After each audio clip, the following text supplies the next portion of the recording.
Review how we add fractions with unlike denominators. So when we are adding fractions with like denominators, as if we were adding 1/3 plus 2/3, we know that our denominator stays the same, and we simply add across the top. 2 plus 1 is 3.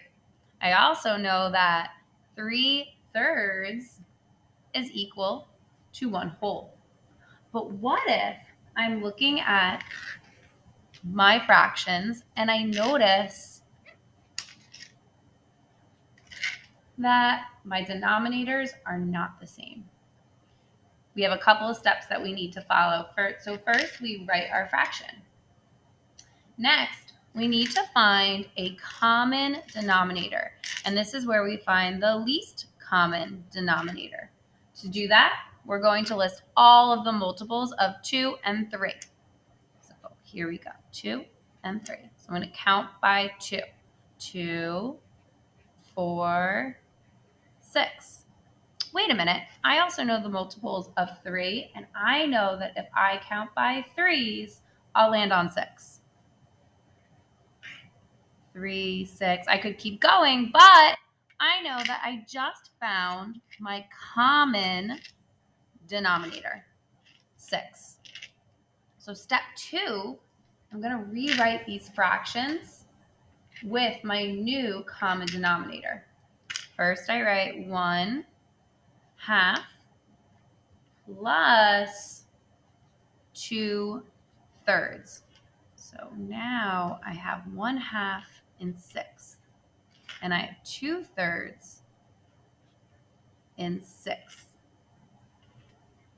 Whatever I do to the bottom, I have to do to the top.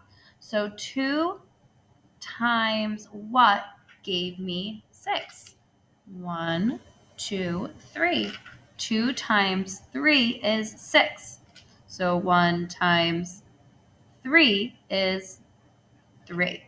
I'm going to do the same thing for my bottom fraction. 2/3, when I'm converting it into 6, I think 3 times what gives me 6? 3 times 2 gave me 6. Whatever I do to the bottom, I do to the top. 2 times, I'm just going to move this up. 2 times 2 equals 4. So now I have my new fractions that I'm adding together. 3/6 plus 4/6. Add my equal sign. I know that my denominator stays the same, and I just need to add my numerators. 3 plus 4 is 7. Uh-oh. When I'm looking at this fraction, I realize I have an improper fraction. So I'm not done yet. I need to think, how many times can 6 divide into 7?